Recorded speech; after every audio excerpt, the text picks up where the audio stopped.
Remue ménage. Remue ménage.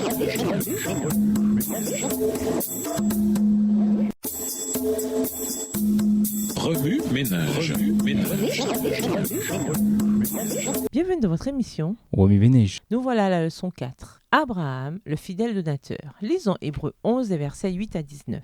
Hébreux 11, versets 8 à 19. C'est par la foi que Sarah, elle-même, malgré son âge avancé, fut rendue capable d'avoir une postérité parce qu'elle crut à la fidélité de celui qui avait fait la promesse. C'est pourquoi, d'un seul homme déjà usé de corps, naquit une postérité nombreuse, comme les étoiles du ciel, comme le sable qui est sur le bord de la mer, et qu'on ne peut compter. C'est dans la foi qu'ils sont tous morts, sans avoir obtenu les choses promises. Mais ils les ont vus et salués de loin, reconnaissant qu'ils étaient étrangers et voyageurs sur la terre.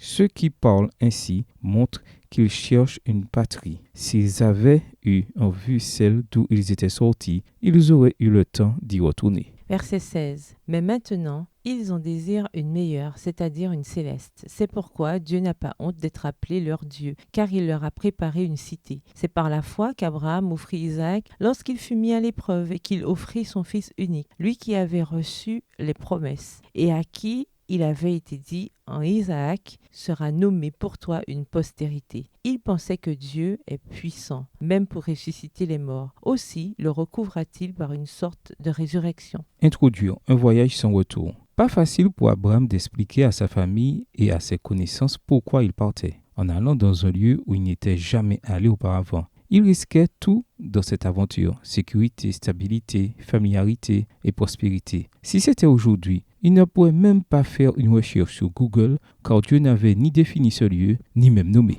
La seule information qu'il avait obtenue lui suffisait. Dieu lui avait parlé et l'avait appelé à partir. Il assura à Abraham ce qu'il ferait s'il lui obéissait par la foi et lui promit grandeur, bénédiction, pays, postérité, ainsi qu'un sens et un objectif de vie d'une portée considérable. En lui, toutes les familles de la terre seraient bénies. Nous ne pouvons pas non plus voir l'avenir lorsque nous obéissons à l'appel de Dieu à abandonner nos plans et nos rêves pour être ses missionnaires partout. Lorsque nous acceptons son appel à travailler en tant que ses représentants pour être en bénédiction aux autres, sa parole devrait nous suffire. Toutes les promesses faites à Abraham et les bénédictions qu'il a reçues deviendront nôtres si nous suivons son exemple de foi. Certains d'entre nous seront appelés à quitter leur famille et à servir Dieu dans différents endroits. D'autres seront appelés à quitter un emploi rentable, des relations, à renoncer à un régime alimentaire malsain, à l'alcool, au divertissement destructeur, à une musique inappropriée, à certains styles de mode, et j'en passe. Le point ici, c'est qu'il est impossible de suivre Jésus sans une quelconque forme d'abnégation. Après tout, c'est exactement ce que le Seigneur a fait. Il a quitté le ciel pour venir ici-bas et mourir pour nous.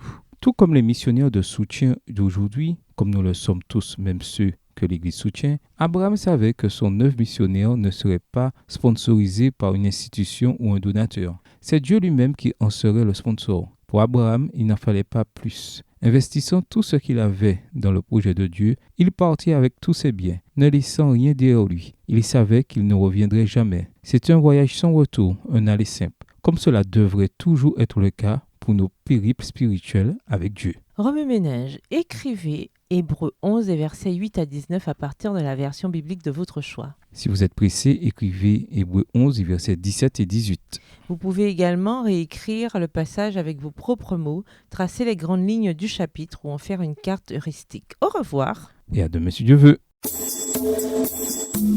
Remue ménage. Remue ménage.